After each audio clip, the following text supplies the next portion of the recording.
जय हिंद। कैसे हैं आप? आपके अपने चैनल गुरु गंगा में आपका हार्दिक स्वागत है। आज के वीडियो में हम लोग विभिन्न वैज्ञानिक उपकरणों तथा उनके प्रयोग के बारे में, उपयोग के बारे में सीखेंगे। बहुत सारी प्रतियोगी परीक्षाओं में पूछा जाता है कि बैरोमीटर का उपयोग कहाँ किया जाता है, क्यों किया जाता है, या लैक्टोमीटर का प्रयोग कहाँ होता है, या हृदय और फेफड़े की गति सुनने के लिए किसका प्रयोग किया जाता है। तो इस तरीके के बहुत सारे प्रश्न बनते हैं और विभिन्न प्रतियोगी परीक्षाओं में इसकी इंपॉर्टेंस होती है, तो इसको ध्यान में रखते हुए ये वीडियो बनाया जा रहा है। यह बीईओ परीक्षा के लिए भी स्पेशली बहुत इंपॉर्टेंट है। टीटी की परीक्षा में भी इससे संबंधित प्रश्न पूछे गए हैं, पूछे जाते हैं, तो यह वीडियो बहुत इंपॉर्टेंट आपके लिए होने वाला है। इससे पहले कि वीडियो हम लोग शुरू करें, जिन लोगों ने चैनल को सब्सक्राइब नहीं किया वो चैनल को सब्सक्राइब करके बेल आइकन को प्रेस कर दें ताकि प्रत्येक वीडियो की नोटिफिकेशन को समय पर मिलती रहे। और जिन्होंने पिछली वीडियोज़ नहीं देखी है वो भी हमारी पिछली वीडियोज़ देखने के लिए इस वीडियो के डिस्क्रिप्शन बॉक्स में दिए जा रहे लिंक पर क्लिक करके पिछली वीडियोज़ देख सकते हैं। तो आइए चले इंपॉर्टेंट कक्षा की तरफ। तो सबसे पहले देखते हैं अमीटर, है ना। अमीटर एक उपकरण है। इसका प्रयोग कहाँ होता है? विद्युत धारा के मापन में होता है इसका प्रयोग।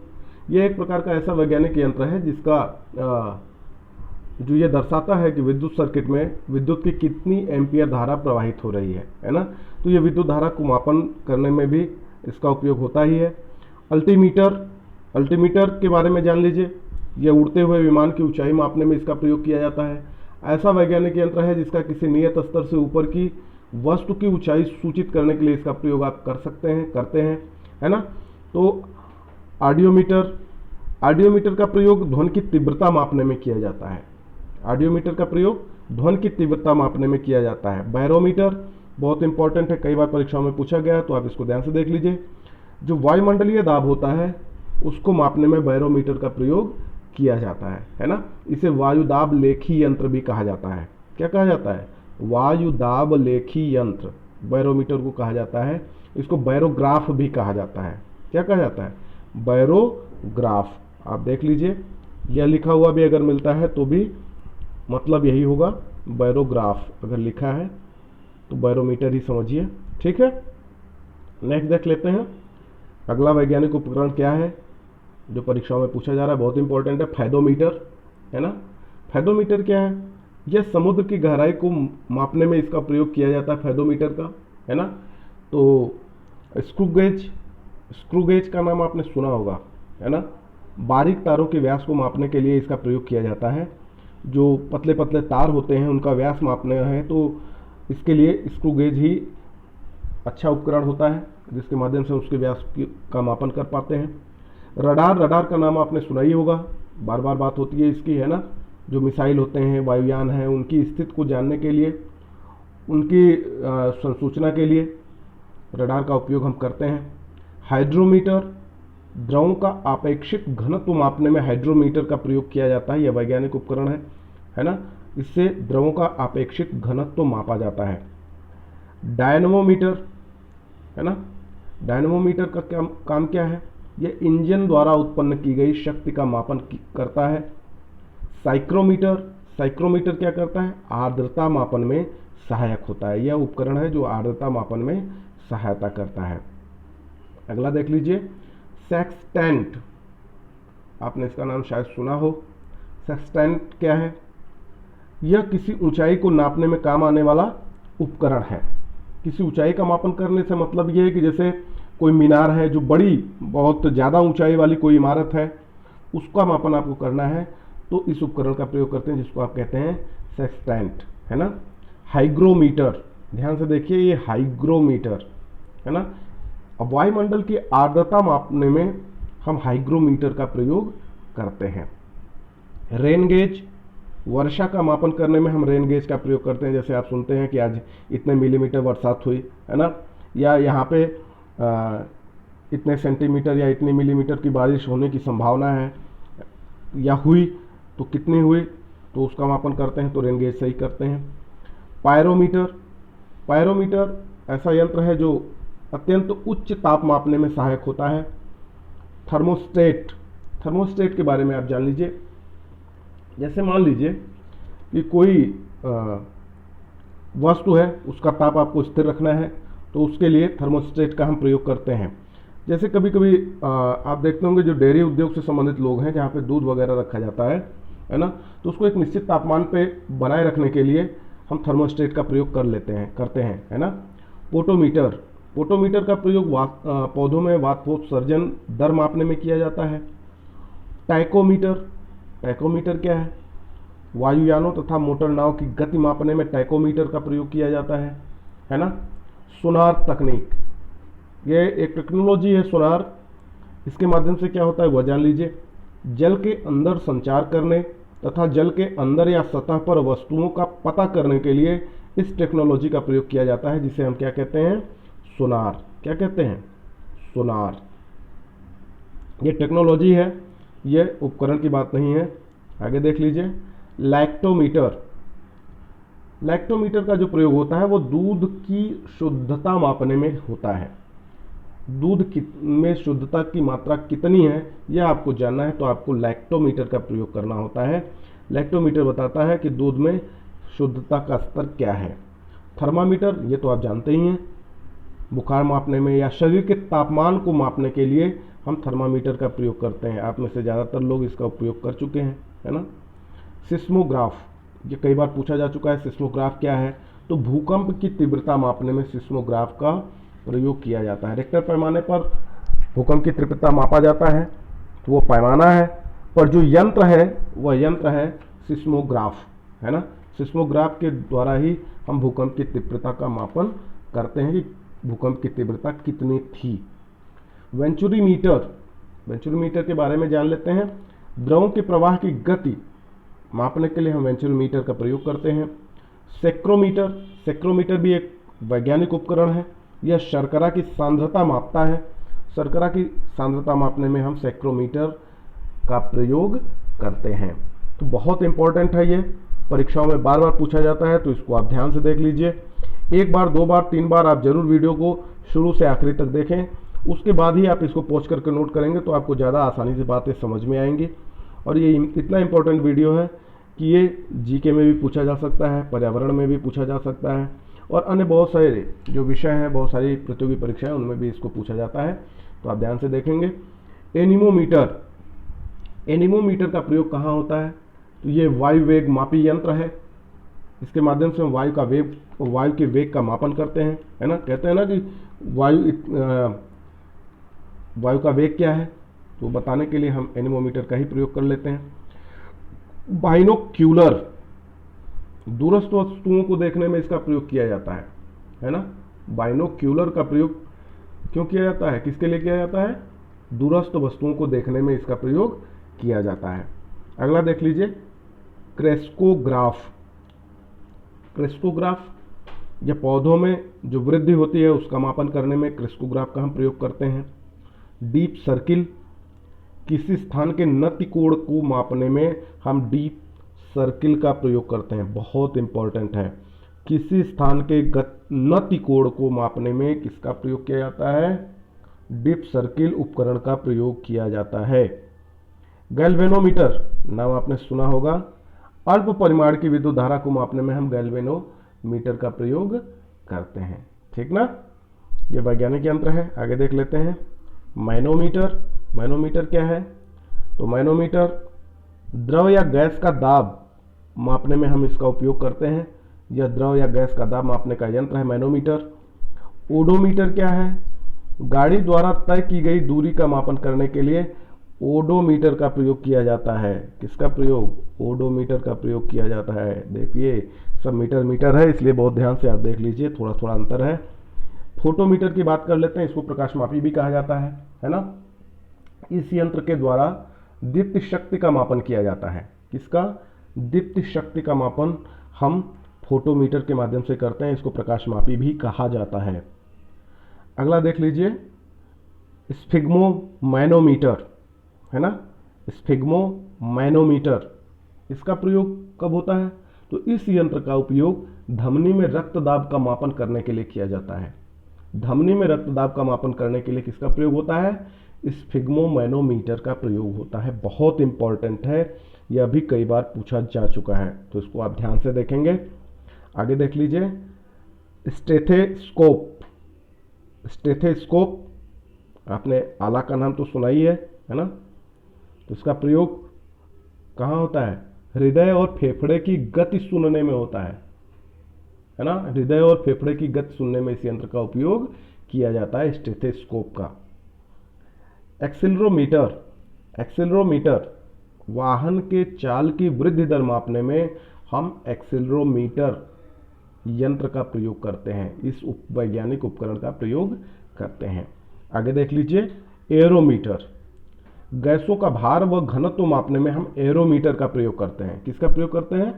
एरोमीटर, गैसों का भार व घनत्व मापक यंत्र है ये, इसका प्रयोग किया जाता है। कैलोरीमीटर की बात कर लेते हैं। तो कैलोरीमीटर ऐसा वैज्ञानिक उपकरण है जो ऊष्मा का मापन करता है। किसका? ऊष्मा का मापन करने के लिए जिस यंत्र का हम प्रयोग करते हैं उसे कहते हैं कैलोरीमीटर। ओसिलोग्राफ, विद्युत या यांत्रिकी कंपन सूचित करने वाला यह यंत्र होता है। इसके माध्यम से विद्युत या यांत्रिकी कंपन की सूचना हम लोग प्राप्त करते हैं ओसिलोग्राफ के माध्यम से। अब अगले चलते हैं, एक्टिनोमीटर है ना। एक्टिनोमीटर क्या होता है? विकिरणों या सूर्य की किरणों की तीव्रता मापने में हम इसका प्रयोग करते हैं। किसका प्रयोग करते हैं? एक्टिनोमीटर का प्रयोग करते हैं। क्लियर है? अगला देखिए, एपिडोस्कोप। एपिडोस्कोप क्या है? सिनेमा में पर्दों पर स्लाइडों को दिखाने के लिए इस उपकरण का प्रयोग किया जाता है। कहाँ पर? सिनेमा में पर्दों पर स्लाइडों को दिखाने में हम एपिडोस्कोप का प्रयोग करते हैं, है ना। और एक दूसरा इसी से मिलता जुलता होता है, आपने शायद नाम सुना भी होगा, एक है एपीडायस्कोप। क्या है? एपीडायस्कोप,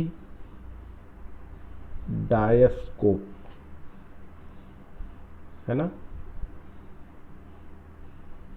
एपीडायस्कोप या एपीस्कोप भी इसको कहते हैं। क्या कहते हैं? एपीस्कोप, ये एक ही नाम है। एपीडायस्कोप भी कह लेते हैं और एपिस्कोप भी कह लेते हैं, है ना। इसका प्रयोग, यह भी एक उपकरण है। यह फिल्म और अपारदर्शी पदार्थों के बिंब को पर्दे पर प्रक्षेपित करने वाला यंत्र है ना। तो यह सब मिलता जुलता है, बहुत थोड़ा थोड़ा अंतर है, इसको आप जानते रहिए। एपीडायस्कोप या एपिस्कोप का प्रयोग कहाँ होता है? यह फिल्म और अपारदर्शी पदार्थों के बिंब को पर्दे पर प्रक्षेपित करने वाला यंत्र है। एपिडोस्कोप जो होता है वो पर्दों पर स्लाइड को दिखाने वाला उपकरण होता है। यह थोड़ा सा अंतर है, इसलिए इस अंतर को आप जानते रहिए। अब आगे चलें, कंप्यूटेटर, है ना। कंप्यूटेटर क्या है? विद्युत धारा की दिशा बदलने वाला यह यंत्र है ना। इसके माध्यम से विद्युत धारा की दिशा बदला जाता है, जिसे आप कंप्यूटेटर कहते हैं। ये वैज्ञानिक यंत्र है। अगला है कंपास नेडल, कंपास सुई। आप जानते हैं स्थान विशेष की दिशा ज्ञात करने के लिए हम इसका प्रयोग करते हैं। नेक्स्ट है ग्रेविमीटर। आप देख रहे होंगे ग्रेविटेशनल से बना हुआ है ना ग्रेविमीटर। तो इसका मतलब हो गया कि गुरुत्वीय त्वरण का मापन करने वाला यह यंत्र है। ग्रेविमीटर क्या है? गुरुत्वीय त्वरण का मापन करने में इसका प्रयोग किया जाता है, ग्रेविमीटर का। तो बहुत ध्यान से आप देखते रहिए, और यदि वीडियो आपको पसंद आता है तो इसे लाइक जरूर किया करिए और इसे अपने मित्रों में शेयर भी करिए ताकि वो भी लाभान्वित हों। और अगर आपने वीडियो को चैनल को सब्सक्राइब नहीं किया तो आप चैनल को सब्सक्राइब भी कर लें, है ना, ताकि आपको प्रत्येक वीडियो आपको प्राप्त होती रहे, है ना, उसकी नोटिफिकेशन समय पे मिलती रहे। ग्रामोफोन, ग्रामोफोन का नाम आपने सुना होगा।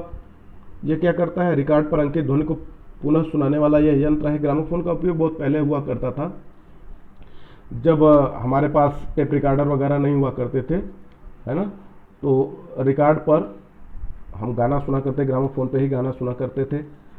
वह पुराना एक वैज्ञानिक यंत्र है, आप जानते हैं। गायरोस्कोप को जान लीजिए। गायरोस्कोप क्या है? यह कोणीय वेग मापक यंत्र है, कोणीय वेग को मापने में सहायक है। कायमोग्राफ क्या है? कायमोग्राफ भी पूछा जा चुका है कई बार, आप जानते रहिए इसको भी। रुधिर दाब, हृदय की धड़कन आदि को मॉनिटर करने वाला ये यंत्र है ना। रक्तदाब की बात कर लें, हृदय की धड़कन को मॉनिटर करने की बात कर लें, तो ये मॉनिटर करता है, वो बताता रहता है कि हृदय की धड़कन की स्थिति क्या है, रुधिर दाब की स्थिति क्या है, इस सबको मॉनिटर करता रहता है। ठीक है। वोल्ट मीटर, वोल्ट मीटर आपने सुना होगा। वोल्ट मीटर विभवांतर मापने में इसका प्रयोग किया जाता है ना। टेलीस्कोप, टेलीस्कोप तो बड़ा प्रचलित वैज्ञानिक उपकरण है, आप जानते होंगे। दूर की वस्तुओं को देखने में इसका उपयोग किया जाता है टेलीस्कोप का, है ना। जब खगोलीय घटनाएं होती हैं तो जो वैज्ञानिक होते हैं इसका प्रयोग करके खगोलीय घटनाओं को देखते हैं, है ना। डिक्टाफोन, डिक्टाफोन जो होता है वो बातचीत को रिकॉर्ड करने और फिर से सुनने के लिए उसका प्रयोग हम करते हैं डिक्टाफोन का। अगला है रिफ्रैक्टोमीटर। क्या है? रिफ्रैक्टोमीटर। विभिन्न माध्यमों का अपवर्तनांक ज्ञात करने में हम रिफ्रैक्टोमीटर का उपयोग करते हैं, है ना। यह भी वैज्ञानिक यंत्र है, उपकरण है। अगला देख लीजिए, डायलिसिस। नाम तो आपने सुना ही होगा, डायलिसिस। जब गुर्दा खराब होने वाली स्थिति हो जाती है तो ऐसी अवस्था में रक्त शोधन में हम डायलिसिस का प्रयोग करते हैं, है ना। गुर्दे खराब होने की अवस्था में रक्त शोधन के लिए हम डायलिसिस का उपयोग करते हैं। ये वैज्ञानिक उपकरण है, आप जानते हैं। स्टीरियोस्कोप क्या है? स्टीरियोस्कोप ये भी पूछा जा चुका है। फोटो को पर्दे पर 3 डायमेंशनल यानी त्रिविमीय रूप में चित्रित करने में स्टीरियोस्कोप का प्रयोग किया जाता है। किसको? फोटो को पर्दे पर त्रिविमीय रूप में 3 डायमेंशनल में चित्रित करने में स्टीरियोस्कोप का प्रयोग किया जाता है, बहुत इंपॉर्टेंट। आगे देखते हैं हाइड्रोफोन क्या है ना। तो पानी के भीतर की ध्वनि अंकित करने के लिए हम क्या करते हैं? हाइड्रोफोन का उपयोग करते हैं। हाइड्रो का जो संबंध है वो द्रव से ही है ना। तो पानी के भीतर की बात हो रही है तो हाइड्रोफोन की बात हो रही है, और चूंकि फोन है तो ध्वनि की बात होगी, है ना। तो पानी के भीतर की ध्वनि अंकित करने के लिए हम हाइड्रोफोन का उपयोग करते हैं। मेगाफोन, मेगाफोन एक ऐसा वैज्ञानिक उपकरण है जिसका प्रयोग करके हम ध्वनि को दूरस्थ स्थानों तक पहुंचाते हैं। यानी ध्वनि को दूरस्थ स्थानों तक पहुंचाने में किसका प्रयोग करते हैं? मेगाफोन उपकरण का प्रयोग करते हैं। नेक्स्ट देख लीजिए, इसे आप जानते हैं माइक्रोस्कोप, सूक्ष्मदर्शी। ये तो कहते हैं सूक्ष्मदर्शी। सूक्ष्म वस्तुओं को आवर्धित रूप में देखने के लिए किसका प्रयोग किया जाता है? माइक्रोस्कोप का प्रयोग किया जाता है ना। सूक्ष्म वस्तुओं को थोड़ा बड़ा करके आपको देखना है तो आप किसका प्रयोग करेंगे? सूक्ष्मदर्शी या माइक्रोस्कोप का प्रयोग करते हैं। अगला है स्पेक्ट्रोमीटर। स्पेक्ट्रोमीटर का प्रयोग कब किया जाता है? तो स्पेक्ट्रम के घटकों को अलग करके उनके मापन करने के लिए हम इसका उपयोग करते हैं। स्पेक्ट्रम के घटकों को पृथक करके उनका मापन करना है तो हम स्पेक्ट्रोमीटर उपकरण का प्रयोग करते हैं, यंत्र का प्रयोग करते हैं। कैलिपर्स, किसी वस्तु के 2 विपरीत सिरों के बीच की दूरी मापने के लिए हम कैलिपर्स का प्रयोग करते हैं।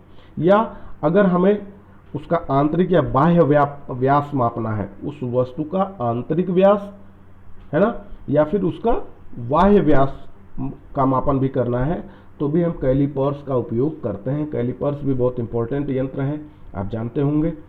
डायनमो, डायनमो से भी आप परिचित हैं। यांत्रिक ऊर्जा को विद्युत ऊर्जा में परिवर्तित करने का यंत्र है ना। डायनमो के माध्यम से हम क्या करते हैं? यांत्रिक ऊर्जा को विद्युत ऊर्जा में परिवर्तित करते हैं। आगे चलें, आगे है पेसमेकर। क्या है? पेसमेकर। पेसमेकर का नाम आपने सुना होगा, जो हृदय रोगी होते हैं, है ना, तो उनके लिए इसका प्रयोग किया जाता है, पेसमेकर का प्रयोग किया जाता है। तो हृदय की गति को नियंत्रित करने में हम पेसमेकर का प्रयोग करते हैं। किसका?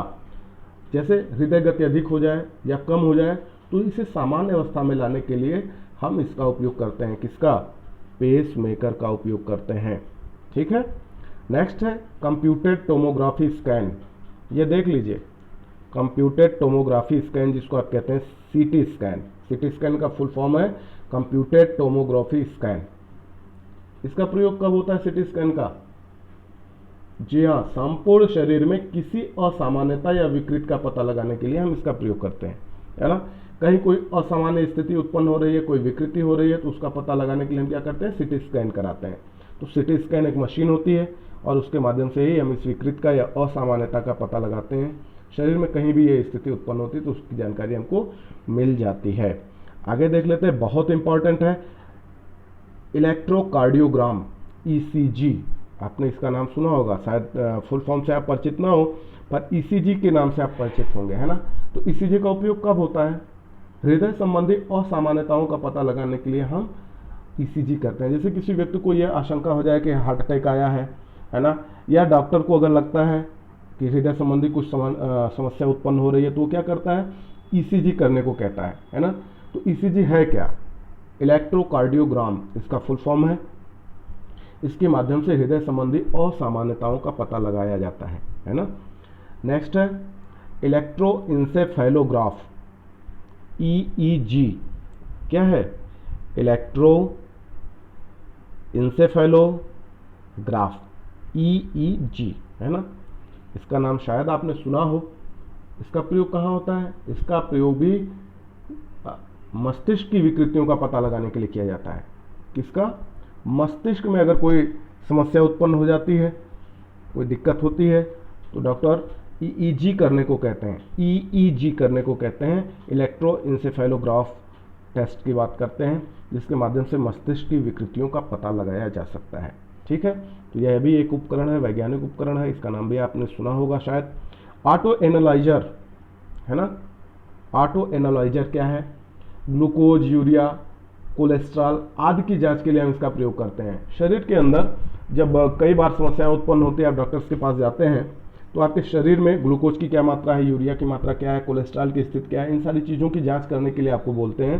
तो ऑटो एनालाइजर ही वो उपकरण होता है, वैज्ञानिक उपकरण होता है, जिसके माध्यम से हम इसकी जांच करते हैं। ठीक है, और अगला है MRI। MRI का नाम आपने सुना होगा, मैग्नेटिक रेजोनेंस इमेजिंग। क्या है? MRI का फुल फॉर्म क्या है? M से मैग्नेटिक, R से रेजोनेंस, I से इमेजिंग, है ना। इसके द्वारा संपूर्ण शरीर में असामान्यता या विकृति का पूर्णतः सही पता लगाया जाता है। MRI के माध्यम से अगर शरीर में कहीं भी असामान्यता है या विकृति उत्पन्न हो रही है, कोई समस्या हो रही है, तो उसका पता लगाने के लिए हम इसका प्रयोग करते हैं। MRI भी एक वैज्ञानिक उपकरण होता है, और इसी के माध्यम से हम बहुत सारे शरीर में आने वाली विकृतियों जो सामान्यतया हमको पता नहीं लग पाती हैं, तो उसकी जांच करने के लिए हम इसका MRI के माध्यम से पता करते हैं, है ना। तो ये बहुत सारे इंपॉर्टेंट वैज्ञानिक उपकरण हैं, जिनके प्रयोगों के बारे में, उपकरणों के बारे में आपको जानना चाहिए। विभिन्न प्रतियोगी परीक्षाओं में इससे संबंधित प्रश्न पूछे जाते हैं। तो हमने प्रयास किया है कि इसमें ज़्यादा से ज़्यादा चीज़ों को सम्मिलित किया जाए, ताकि आपसे कोई भी प्रश्न न छूटे, है ना। तो यदि वीडियो आपको पसंद आता है तो आप इस वीडियो को लाइक जरूर करें, अपने मित्रों में शेयर जरूर करें, और अगर आपने चैनल को अब तक सब्सक्राइब नहीं किया है तो आप चैनल को सब्सक्राइब भी कर लें। और मिलते हैं फिर अगले वीडियो में, तब तक के लिए एक बार फिर से आप सभी को जय हिंद।